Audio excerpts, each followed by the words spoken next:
പലരും കളിയാക്കിയിട്ടുണ്ട്. ഒരുപാട് ഒരുപാട് നമ്മളെ കളിയാക്കൽ കിട്ടിയിട്ടുണ്ട്. പറഞ്ഞു ഒരു പൊട്ടനെ പോലെ നോക്കിക്ക, മുടി വളർത്തിയെന്ന് പറഞ്ഞിട്ട് വൃത്തിയില്ലാന്ന് കാണിക്കുക. ഇവനൊരു വൃത്തിയിലും ഇവനൊക്കെ മുടി. അപ്പൊ ഇത് പറയുന്നത് ആൾക്കാരുടെ മുമ്പിൽ അവർക്ക് ഒന്ന് ഷൈൻ ചെയ്യാനായിട്ട്. എന്നെ വിധിച്ചിരിക്കുന്നത് അതിലല്ല ഇതിലാണെന്ന്. അതെന്താ റീസൺ എന്താണ്? അങ്ങനെ ഇതിനു മുമ്പ് സ്വർണ്ണക്കടയിൽ വല്ലതും ജോലിക്ക് ഒരു പയ്യൻ വന്നിട്ട് എന്നോട് പറഞ്ഞു, ചേട്ടനെ കാണാൻ മൈക്കിൾ ജാക്സനെ പോലെയെന്ന് പറഞ്ഞു. ആരാ ചോദിച്ചു. ഞാൻ ചോദിച്ചതാണ് ആരാണ്. അപ്പൊ ചോദിച്ചു ചേട്ടൻ മൂന്നാക്കും അതെന്താന്ന് ചോദിച്ചു. അതായിരുന്നു എൻ്റെ ലോകം. അതാണ് ശരിക്കും പറഞ്ഞത്.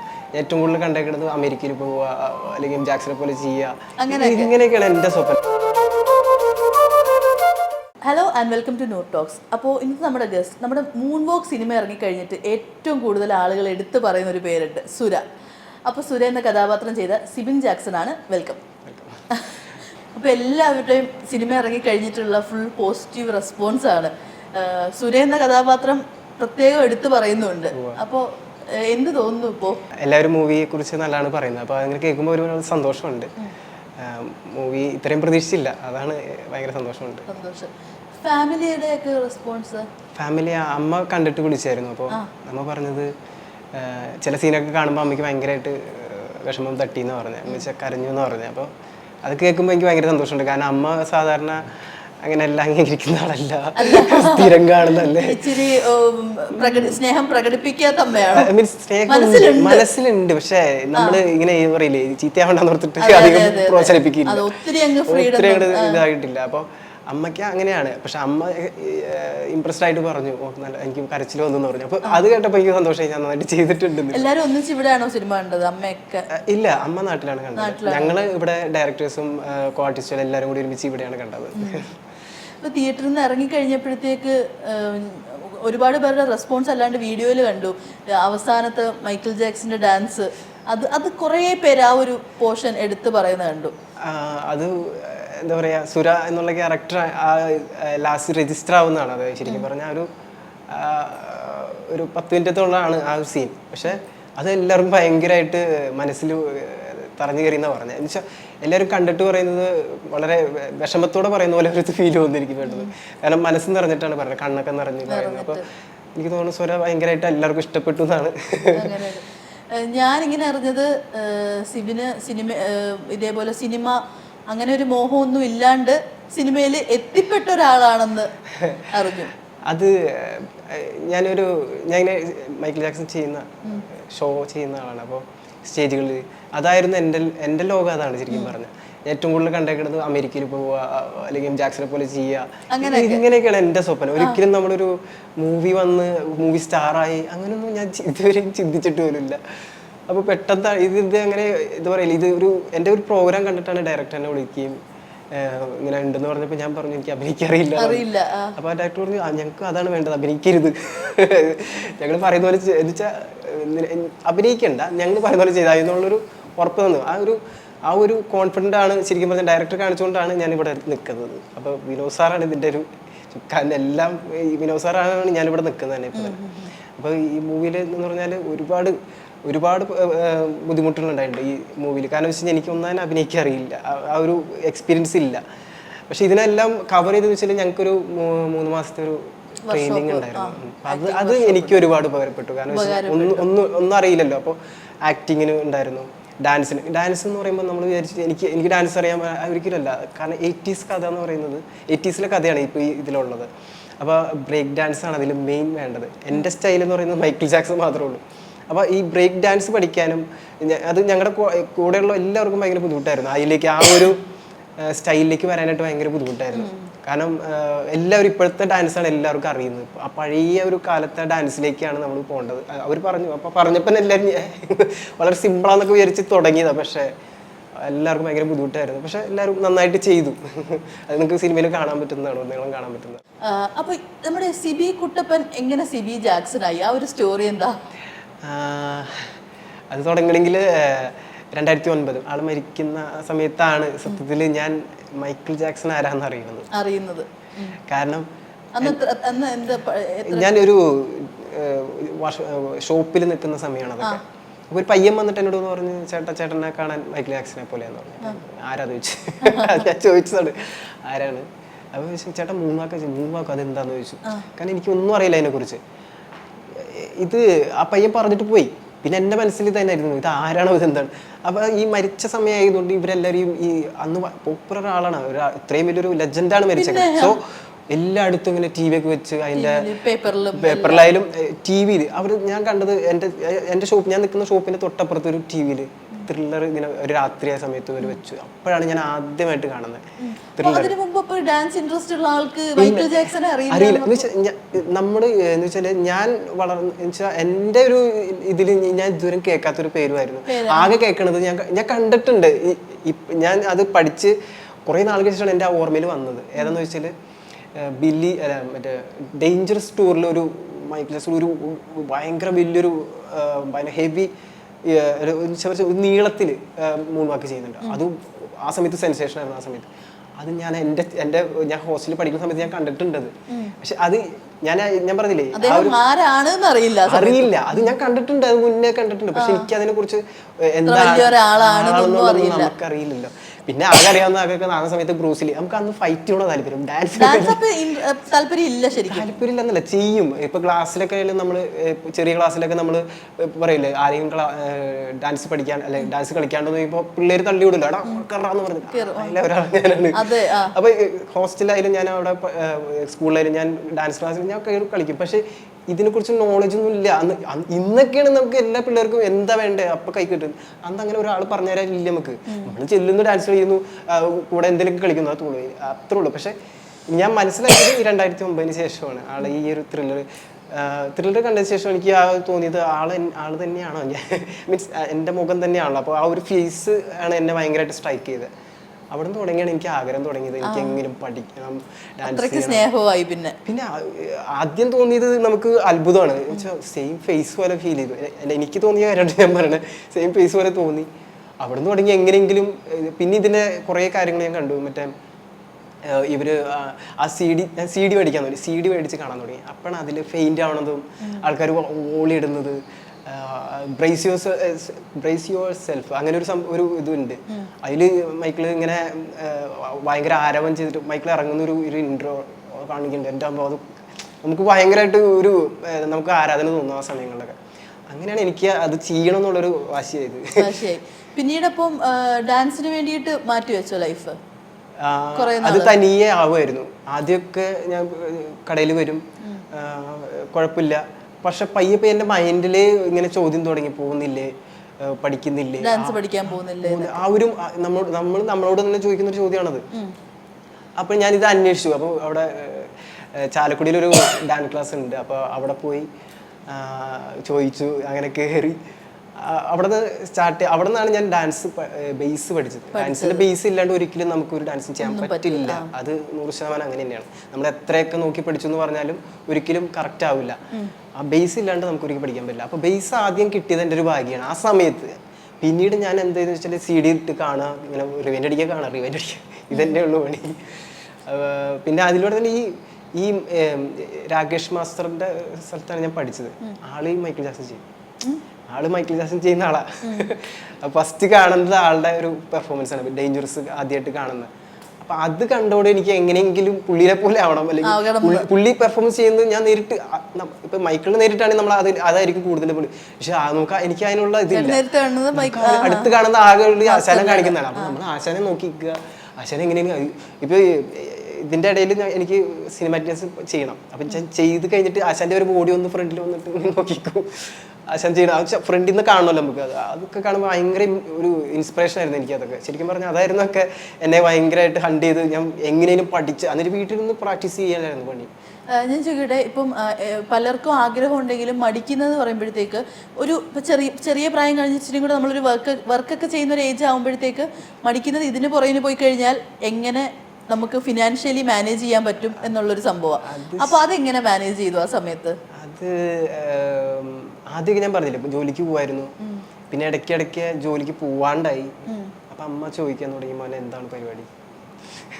കാരണം എനിക്ക് തന്നെയാണ് അമ്മയ്ക്ക് പേടിയായി തുടങ്ങി. കാരണം എന്ന് വെച്ച് കഴിഞ്ഞാൽ ഞാൻ പോകാൻ തുടങ്ങി കളയും എന്നുള്ളൊരു ഇത് തുടങ്ങി. അമ്മ തുടങ്ങി പ്രശ്നങ്ങളായി. പക്ഷെ എന്നാലും ഞാൻ വിട്ടില്ല. ഇടയ്ക്ക് എന്തെങ്കിലും പരിപാടി വരുമ്പോൾ ഓടിച്ചെല്ലുക. ഞാൻ പയ്യെ ജോലിയൊക്കെ നിർത്തി ഇതിനു വേണ്ടിയിട്ട് ഇറങ്ങി തിരിച്ചു. ഡാൻസ് ആയി ലൈഫ്. അപ്പോൾ അമ്മ പറഞ്ഞു മോനെ ഇതുകൊണ്ടൊന്നും രക്ഷപ്പെടാൻ പോകണില്ല. കാരണം അമ്മ അത് പറയുന്നത് എന്ന് വെച്ചാൽ ഇന്നത്തെ പോലെ അല്ല അന്നത്തെ കാലം, ഒരു മീഡിയയിലൊന്നും ഇല്ല. അപ്പോൾ അമ്മ പറയുമ്പോൾ വെച്ചാൽ ഞാൻ അമ്മേനെ ഒരിക്കലും കുറ്റം പറയില്ല, എൻ്റെ മനസ്സിലും ഇല്ലത്. കാരണം അമ്മയ്ക്ക് സ്വന്തം കുടുംബം നോക്കണ്ടേ, കുടുംബം പൈസ ഇല്ലാണ്ട് ഒരു കാര്യമില്ല, അതങ്ങനെയാണ് റിയാലിറ്റി. അപ്പോൾ അമ്മ അതിങ്ങനെ പറയുമ്പോഴും എനിക്ക് എൻ്റെ ഉള്ളിൽ വാശിയായിരുന്നു എങ്ങനെ പഠിക്കണമെന്നുള്ളൊരിത്. പക്ഷെ എന്നാലും ഇടയ്ക്കൊക്കെ ജോലി പോയി. പക്ഷേ പ്രോഗ്രാം എങ്ങനെയോ വന്ന് കയറി. കലാഭവൻ ജയൻ എന്നുള്ളൊരു ചേട്ടനുണ്ട് അവിടെ. കാരണം മണിച്ചേട്ടൻ നാടാണല്ലോ, അപ്പോൾ മണിച്ചേട്ടൻ്റെ കൂടെ ഒക്കെ മറ്റേ മിമിക്രി ചെയ്യുന്നത്, ഒരുമിച്ച് മിമിക്രി ചെയ്തതാണ് കലാഭവൻ. അപ്പോൾ ആളെയാണ് ഞാൻ കണ്ടുമുട്ടിയത് കൊണ്ടാണ് ശരിക്കും പറഞ്ഞാൽ ഞാനിവിടെ നിൽക്കുന്നത്. പിന്നെ കാരണം ഡയറക്ടർ എന്നെ കാണുന്നത് ഒരു TV ഷോയിലാണ്. അത് വരാനുള്ള കാരണം ആള് ഒരു ചാൻസ് തന്നുകൊണ്ടാണ്. മൈക്കിൾ ജാക്സൺ ചെയ്യാനുള്ളൊരു പ്രചോദനമൊക്കെ ശരിക്കും പറഞ്ഞാൽ കലാഭവൻ ജയൻ ചേട്ടനാണ്. തന്നെയുള്ളൊരു വഴിത്തിരിവ് എന്ന് പറയില്ലേ. ആള് കണ്ടുകൂട്ടി പുള്ളിക്ക് എന്നെ ഇഷ്ടമായി. പുള്ളി പറഞ്ഞു നീ ചെയ്തോ. സത്യത്തിൽ ഒന്നുമില്ലായിരുന്നു അതിൽ. എനിക്ക് ഞാൻ ചെയ്യുന്ന ഡാൻസോ അല്ലെങ്കിൽ പാട്ടോ ഒന്നും കറക്റ്റ് അല്ലായിരുന്നു. പക്ഷെ ആളുടെ കൂടെ ഒരു വർഷത്തോളം നിന്ന് അങ്ങനെ ചെയ്താണ് എനിക്ക് കറക്റ്റ് ആവാൻ തുടങ്ങി, ഫ്ലുവൻസി കറക്റ്റ് ആവാൻ തുടങ്ങി, അങ്ങനെ എല്ലാം. അപ്പൊ ആദ്യം ഞാൻ ഈ പറഞ്ഞ പോലെ ഇത് കണ്ട് ഇൻസ്പയർഡ് ആയിട്ട് പോയി ഡാൻസ് പഠിക്കാൻ ജോയിൻ ചെയ്തല്ലോ. അപ്പൊ ഫീസൊക്കെ ആരാ കൊടുത്തത്? അല്ല, ഞാൻ ആ സമയങ്ങളിൽ ആശാൻ പറയായിരുന്നു നിനക്ക് ഉള്ള സമയത്ത് എന്നെ കുറിച്ച് നിന്റെ കയ്യിൽ പൈസ ഉണ്ടെങ്കിൽ മാത്രം തന്നാ മതി. എന്നെ ഒരു കൺസിഡറേഷൻ തരുമായിരുന്നു എനിക്ക് ആ സമയങ്ങളിലൊക്കെ. ശരിക്കും ലൈവ്, അതായത് ഓരോ സ്റ്റെപ്പിലും ഓരോരുത്തരുടെ കൈത്താങ്ങുണ്ട്. അത് ഞാൻ പറഞ്ഞു, അത് ഞാൻ ഒരിക്കലും ഒറ്റയ്ക്ക് കയറിയൊന്നും അല്ല, എന്നെ എല്ലാവരും പിടിച്ച് കയറ്റിയതാണ്. അല്ലാണ്ട് ഞാൻ ഒറ്റയ്ക്ക് കയറിയൊന്നുമല്ല. എനിക്ക് അതൊരു ഭാഗ്യമാണ്. എൻ്റെ ദൈവം എപ്പോഴെങ്കിലും ഒരാളെ വഴി എന്നെ എപ്പോഴും സഹായിക്കും. അതിൻ്റെ ഒരു വലിയൊരു ഭാഗ്യമാണ് എൻ്റെ. ഫാമിലിനെ കുറിച്ചിട്ട് കൂടുതൽ പറയാം. ആരൊക്കെയുണ്ട് വീട്ടിൽ? അമ്മയുണ്ട്, അനിയനുണ്ട്, അനിയത്തിയുണ്ട്. അപ്പോൾ സിബി ഇതേപോലെ ഈ ഡാൻസ് ഒക്കെ ആയിട്ട് പോകുന്ന സമയത്ത് ആ ഏണിങ്ങിന്റെ മുമ്പത്തെ സമയം വരെ അമ്മയാണല്ലേ ഫുള്ള് ഫാമിലി നോക്കിയിരുന്നത്? അതൊരു വല്ലാത്തൊരു ഇതായിരുന്നു. പിന്നെ കുറച്ച് നാൾ കഴിഞ്ഞപ്പോൾ അനിയനും ജോലിക്ക് പോയി തുടങ്ങി. എന്ന് വെച്ചാൽ അവന് ജോലി കിട്ടാണ്ടായി കഴിഞ്ഞപ്പോൾ അവനും ഇറങ്ങി. അനിയത്തിനെ പഠിപ്പിക്കണമായിരുന്നു. അനിയത്തി ഇപ്പോഴാണ് ഞങ്ങളൊക്കെ ഒന്ന് ശരിയായത്. ഇപ്പം അനിയത്തിക്ക് ജോലിയുണ്ട്, അനിയനും ജോലിയുണ്ട്, അനിയൻ പുറത്താണ്. ഇപ്പം ഇപ്പോഴാണ് അന്നൊരു നില നിന്ന്. ഇപ്പം അമ്മ ജോലിക്കൊന്നും വീട്ടിൽ തന്നെയാണ്. ഞങ്ങൾ പറഞ്ഞ വീട്ടിൽ നിന്ന് പുറത്തിറങ്ങണ്ടെന്ന് പറഞ്ഞിട്ട്. അപ്പൊ അത് വലിയ അമ്മയ്ക്ക് ഇപ്പൊ ഭയങ്കര സന്തോഷമായി. ഒത്തിരി വർഷം ജോലി ചെയ്തിട്ടും ഇപ്പോഴാണ് അമ്മയ്ക്കൊന്നും ഇരിക്കാൻ പറ്റിയത്. നിങ്ങളെ മൂന്നാളെയും പഠിപ്പിച്ച് അമ്മ ഭയങ്കര ഒരു നമ്മളെ കൂടെ നിൽക്കാന്നൊക്കെ പറയില്ലേ, ഭയങ്കര പവർഫുൾ ലേഡി ആയിരുന്നു ആ സമയത്ത്. ഇപ്പോഴാണ് പേടിക്ക് വന്നു തുടങ്ങി. സ്ട്രഗിൾ ചെയ്തിട്ടുള്ള ആളാ, ഒരുപാട് സ്ട്രഗിൾ ചെയ്തിട്ടുണ്ട് ഞങ്ങൾ വളർത്താൻ തന്നെ. കാരണം വെച്ചാൽ ഞാനൊക്കെ ഹോസ്റ്റലിലാണ് പഠിച്ചത്. അച്ഛനില്ല, അച്ഛൻ ഇല്ല, അത് മരിച്ചുപോയി. അപ്പൊ അത് കാരണം ചെറുപ്പത്തിലെ വെച്ചാൽ എൻ്റെ ചെറുപ്പത്തിലെ അനിയത്തിക്ക് ഒരു ചെറിയ വയസ്സുള്ള സമയത്താണ് മരിച്ചത്. അപ്പൊ ഒരു അമ്മയാണ് എല്ലാം, ഞങ്ങൾക്കെല്ലാം അമ്മ തന്നെയാണ്. അമ്മയാണ് ഞങ്ങളെ ശരിക്കും അന്നത്തെ ഒരു സ്ട്രോങ് ലേഡി എന്നൊക്കെ പറയില്ല, അത് തന്നെയാണ്. അപ്പൊ അമ്മ എന്ത് വർക്കായിരുന്നു അപ്പൊ അമ്മ ചെയ്യുന്നത്? അമ്മ ഹോം നേഴ്സ് ആയിരുന്നു. ഹോം നേഴ്സ് ആയിരുന്നു. അപ്പോൾ അന്ന് ആ കാലത്തൊക്കെ ഹോം നേഴ്സ് എന്ന് പറയുമ്പോൾ ഭയങ്കര കുഴപ്പമില്ല. എന്ന് വെച്ചാൽ എല്ലാ വീടുകളിൽ നിന്നാതില്ല. എനിക്ക് സ്വന്തമായിട്ട് വീടില്ല. അപ്പോൾ ഞങ്ങൾ വാടകയ്ക്കാണ് താമസിക്കുന്നത്. ആ സമയത്തൊക്കെ എന്ന് വെച്ചാൽ ഇത് വരുമ്പോൾ അമ്മയ്ക്ക് എന്തെങ്കിലും, ഇപ്പം ഞാൻ ഹോസ്റ്റലാണല്ലോ, ഞങ്ങൾക്ക് അവധി വരുമ്പോഴാണ് ഞങ്ങൾ ഏതെങ്കിലും വാടക വീട്ടിൽ മാറി. പിന്നെ 10 ദിവസം കഴിഞ്ഞ് പിന്നെയും ഞങ്ങളെല്ലാവരും പറയും കുറച്ച് നാളത്തേക്ക് വെക്കേഷൻ ടൈമിൽ മാത്രമാണ് എല്ലാവരും. അങ്ങനെയായിരുന്നു ജീവിച്ചിരുന്നത്. ഹോസ്റ്റലിലായിരുന്നു. അപ്പൊ അങ്ങനെയാണ് ഞങ്ങൾ വളർന്നത്. പക്ഷെ ഇതിലെത്തിക്കഴിഞ്ഞതിന് ശേഷം പള്ളിയിൽ നിന്ന് ഞങ്ങൾക്ക് വീട് കിട്ടി. ഇപ്പോൾ ഞങ്ങൾക്ക് പള്ളിയിൽ നിന്നാണ്. പക്ഷെ അതും വാടക കൊടുക്കണ്ടെന്നുള്ളൂ. പക്ഷെ സ്വന്തമായിട്ട് വീടും ഇല്ല എപ്പോഴും. പക്ഷെ വരും, ഒരു ദിവസം വരും. അത് ഞാൻ ചോദിക്കട്ടെ, അപ്പം ഈ ചൈൽഡ്ഹുഡിൽ പറയുമ്പോൾ തന്നെ നിങ്ങൾ 3 സഹോദരങ്ങൾ ആകെ ഒന്നിച്ച് നിൽക്കുന്നത് അപ്പോൾ ഈ ഒരു സമയത്താണ്. അപ്പോൾ ആ ഒരു മെമ്മറീസ് എങ്ങനെയാ അപ്പോൾ നിങ്ങളിങ്ങനെ കൂടുന്ന സമയത്ത്? അയ്യോ, അത് ഭയങ്കര ഒരു സന്തോഷമാണ് ആ സമയത്ത്. കാരണം വെച്ച് കഴിഞ്ഞാൽ അപ്പോഴാണല്ലോ ഞങ്ങൾക്കൊരു വീടാവണത് ആ സമയത്ത്. അല്ലെങ്കിൽ ഞങ്ങളെല്ലാവരും അവിടെ ഇവിടെയല്ലേ. അത് അമ്മ എപ്പോഴും പറയായിരുന്നു, മോനെ നമുക്കൊരു വീട് വേണം, ഇങ്ങനെ ഇരുന്നിട്ട് കാര്യമില്ല എന്നുള്ള എപ്പോഴും പറയായിരുന്നു അമ്മ ആ സമയങ്ങളിലൊക്കെ. അയ്യോ, അത് എന്താ പറയുക, ആ സമയങ്ങളാണ് ഞങ്ങൾ എന്തെങ്കിലുമൊക്കെ കഴിക്കണത്, അത്യാവശ്യം നല്ല ഭക്ഷണം കഴിക്കുന്നത്. വെച്ചാൽ അമ്മ പൈസയും കൊണ്ട് വരില്ല. അപ്പം പൈസ കൂട്ടി വയ്ക്കും ഇതിന് വേണ്ടി. അതാ 10 ദിവസം നിൽക്കുകയാണോ അല്ലെങ്കിൽ 2 മാസം നിൽക്കാനൊക്കെ ആയിട്ട് പൈസ കൂട്ടി വെച്ചിട്ടാണ്. അങ്ങനെയാണ് ഞങ്ങൾ വളർത്തിയത് ശരിക്കും പറഞ്ഞത്. നമുക്ക് എല്ലാവർക്കും അറിയാം, ഇപ്പം ഒരു വീട് മാറുക എന്ന് പറഞ്ഞു കഴിഞ്ഞാൽ ചെറിയ പണിയല്ല, എല്ലാം കെട്ടിപ്പെറുക്കി മാറുക എന്ന് പറഞ്ഞു കഴിഞ്ഞാൽ. അപ്പോൾ ഈ ഓരോ വെക്കേഷനും ഇങ്ങനെ ചെയ്യാന്ന് പറഞ്ഞു കഴിഞ്ഞാൽ അതൊരു ചെറിയ കാര്യം. കാരണം ഈ സാധനം തിങ്സ് ഒക്കെ അമ്മ ഒരാളെ ഏൽപ്പിച്ചിട്ട് പോണേ. അതിന് പിറ്റേ അടുത്ത അവധിക്ക് പിന്നെയും വന്ന് അതെടുത്ത് കഴുകി ഇത് തന്നെയായിരുന്നു ഞങ്ങളുടെ പണി. അയ്യോ ഭയങ്കര ബുദ്ധിമുട്ടായിരുന്നു ആ സമയങ്ങളിലൊക്കെ. പക്ഷെ ഞങ്ങൾക്ക് ബുദ്ധിമുട്ടായിട്ട് തോന്നിയിട്ടില്ല. കാരണം എന്താ വെച്ചാൽ ആ സമയങ്ങളാണല്ലോ ഞങ്ങൾ ഒരുമിച്ച് കൂടുന്നത്. നമ്മൾ അതിനെക്കുറിച്ച് ചിന്തിക്കില്ല. നിങ്ങൾ ശരിക്കും പറഞ്ഞാൽ വെയിറ്റ് ചെയ്തിരിക്കുമല്ലേ ആ ഒരു സമയം അടുത്താവണം വേണ്ടി. കാരണം എന്നാലല്ലേ അമ്മേനെ കാണാൻ പറ്റുള്ളൂ. ഹോസ്റ്റലിൽ നമ്മൾ ഓരോ മാസത്തിൽ അമ്മ വരും, വന്ന് ഞങ്ങളെ കാണും. അപ്പോൾ ആ ഒരു മാസത്തിൽ ആ ഒരു ദിവസമാണ് ഞങ്ങൾക്ക് എന്തെങ്കിലുമൊക്കെ കിട്ടുക. അപ്പൊ 3 മക്കളും 3 സ്കൂളല്ല, അനിയനും അനിയത്തിയും വേറെ സ്കൂളിലായിരുന്നു, ഞാൻ ഒറ്റയ്ക്ക് വേറെ സ്കൂളിൽ. വേറെ ആ സമയത്തൊക്കെ അപ്പൊ വേറെ പിള്ളേർ ഒരുപാടുണ്ടോ? പിന്നെ നമ്മുടെ കൂടെ ഉണ്ട് ഹോസ്റ്റലിൽ. അന്ന് ഹോസ്റ്റലിൽ എന്ന് പറയുമ്പോൾ അത്രയും ആൾക്കാരുണ്ടായിരുന്നു. കാരണം അന്ന് ഈ പറഞ്ഞല്ലേ ഞാൻ മാത്രമല്ല, ഒരുപാട് പേരുണ്ട്. എന്നേക്കാളും താഴ്ന്ന ആൾക്കാർ ഒരുപാട് ഉണ്ട്. എന്ന് വെച്ചാൽ ഒട്ടും പറ്റാത്ത, എന്ന് വെച്ചാൽ അമ്മയും അച്ഛനും ഇല്ലാത്ത ആൾക്കാരുണ്ട് അവിടെ. അതൊക്കെ കാണുമ്പോൾ അവരൊക്കെ എന്ന് വെച്ചാൽ അവധി ഉണ്ടെങ്കിലും നമ്മളെ അമ്മ കൊണ്ടുപോകും, അവരാരും കൊണ്ടുപോകില്ല. അവിടെ നിൽക്കും തന്നെയായിരുന്നു. അതൊക്കെ നമുക്കും അവർ വന്നിട്ട് പറയും, വളരെ സിമ്പിളായിട്ട് പറയാം, പിന്നെ ഞങ്ങളാരും കൊണ്ടുപോകില്ല. അത് കേൾക്കുമ്പോൾ അന്നൊന്നും നമുക്ക് വലിയ അറിയില്ലല്ലോ. പക്ഷെ ഇപ്പൊക്കെ നമ്മൾ അത് ആലോചിക്കുമ്പോൾ ഭയങ്കര വിഷമമാണ്. കാരണം വെച്ചാൽ അത് ആ ഉള്ളിൽ നിന്ന് പറയുന്ന പോലെ അത് ഇപ്പൊ നമുക്ക് ഫീൽ ചെയ്യുന്നത്. നമുക്ക് ഇല്ലാത്ത സമയത്ത് നമ്മളെ തളർത്താനൊക്കെ ഒരുപാട് പേര് കാണുമല്ലോ. അത് കഴിഞ്ഞിട്ട് നമുക്കൊരു ഉയർച്ച വരുമ്പോ ഈ ആളുകൾ തന്നെ വരികയും ചെയ്യും. അത് അനുഭവിച്ചിട്ടുണ്ടോ ശരിക്കും? അത് അനുഭവിക്കാത്തൊരു കലാകാരന്മാരുണ്ടാവില്ല, എല്ലാവരും ഉണ്ടാവും. കാരണം നമ്മളെ വളർത്താനും ഒക്കെ അത് ഞാൻ പലപ്പോഴും അവരെ ശ്രദ്ധിക്കാറില്ല.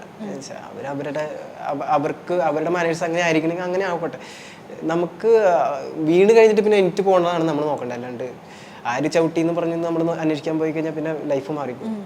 പക്ഷെ ഒരിടയ്ക്ക് എനിക്ക് അതൊരു ഇതായിരിക്കുമായിരുന്നു. എന്ന് വെച്ചാൽ ഈ കൊറോണ ഇതൊക്കെ വന്ന ശേഷം ഞങ്ങൾ കലാകാരന്മാർ ഒരുപാട് ഭയങ്കരമായിട്ട് ട്രോമയിലായിരുന്നു. കാരണം വെച്ചാൽ എന്ന് വെച്ചാൽ ഞങ്ങൾ അത്രയും നാൾ ചെയ്തിരുന്ന ഒരു സ്റ്റേജ് പരിപാടി പെട്ടെന്ന് നിൽക്കുക, അതൊക്കെ ഭയങ്കര ഒരു ബുദ്ധിമുട്ടായിരുന്നു ഞങ്ങൾക്ക്.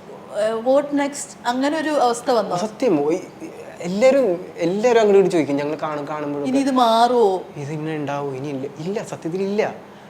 ഇപ്പൊ പണ്ടൊക്കെ ഒരു പെരുന്നാളോ അല്ലെങ്കിൽ ഒരു ഉത്സവം വെച്ച് കഴിഞ്ഞാൽ എന്തോ ഒരു പരിപാടി കിട്ടുമെന്ന് പറയും. ഇപ്പൊ അതില്ല, നമുക്കത് എല്ലാ കലാകാരന്മാരെല്ലാവരും അനുഭവിച്ചു. അത് വല്ലാത്തൊരു വിഷമം തന്നെ. എനിക്ക് തോന്നുന്നു ഇനി അത് മറഞ്ഞു പോകുന്നുള്ളൊരു പേടിയാണ് ഇപ്പോഴും. എന്നാലും നമ്മൾ അത്രയും സന്തോഷത്തോടെ കഴിഞ്ഞിരുന്ന ഒരു സമയമാണത്. എല്ലാ സ്റ്റേജുകൾ വരെ ആൾക്കാരെ കാണാൻ, പരിപാടി ചെയ്യുക, അവരും ഒന്ന് പറയുമ്പോൾ നല്ലായിരുന്നു. ഇത് നമ്മളിങ്ങനെ നമുക്കേ അറിയില്ല. എൻ്റെ മനസ്സിലിങ്ങനെ ഒരു കലാകാരൻ എന്ന് പറയുന്നത് 5 മിനിറ്റ്, എനിക്ക് 5 മിനിറ്റ്, ആ 5 മിനിറ്റ് നമ്മുടെ മുമ്പിൽ നിൽക്കുന്ന ആൾക്കാർ എല്ലാം മറക്കും. ശരിയല്ലേ? അവർ അത്രയും നേരം ഫോൺ വിളിച്ച് അതിനുശേഷം ഒരു പരിപാടി തുടങ്ങുമ്പോൾ എൻ്റെ മനസ്സിൽ അങ്ങനെ കേട്ടോ, ഒരു പരിപാടി തുടങ്ങുമ്പോൾ അവർ ചിലപ്പോൾ ഫോൺ വിളിയിരിക്കും അത്. പക്ഷെ ആ 5 മിനിറ്റ് അവർ സ്റ്റാർട്ട് ചെയ്യുമ്പോൾ അവർ ചിലപ്പോൾ അതൊക്കെ മാറ്റിയിട്ട് ഞങ്ങളെ നോക്കിക്കും. ആ ഒരു നമുക്ക് അത്രയും നേരമെങ്കിലും അവർ അത് മറക്കും. അത് തന്നെയാണ് ഞങ്ങളുടെ വിജയം. അത് അറിയാണ്ട് അവർ കൈയടിച്ച് അത് തന്നെയാണ് ഞങ്ങളുടെ വിജയം. നമ്മുടെ നാട്ടിലിങ്ങനെ പൊതുവേ നമുക്ക് ഇപ്പോഴൊക്കെ അത് മാറി വരുന്നുണ്ട്. പണ്ടൊക്കെ ഉള്ളൊരു കോൺസെപ്റ്റ് ഉണ്ടല്ലോ, +2 കഴിഞ്ഞാൽ ഡിഗ്രിക്ക് പോയി കഴിഞ്ഞാൽ വൈറ്റ് കോളർ ജോബ് ചെയ്യുക, ആ ഒരു കൺസെപ്റ്റ് ഉണ്ടല്ലോ. അപ്പോൾ അതിൽ നിന്ന് ഇപ്പോഴാണല്ലോ പിന്നെയും ഡാൻസിനും കുറെ കൂടി ഇമ്പോർട്ടൻസ് കൊടുക്കുന്നത്. അപ്പോൾ 2010-11 സമയത്തൊക്കെ അത് ചിന്തിക്കേ വേണ്ടല്ലോ.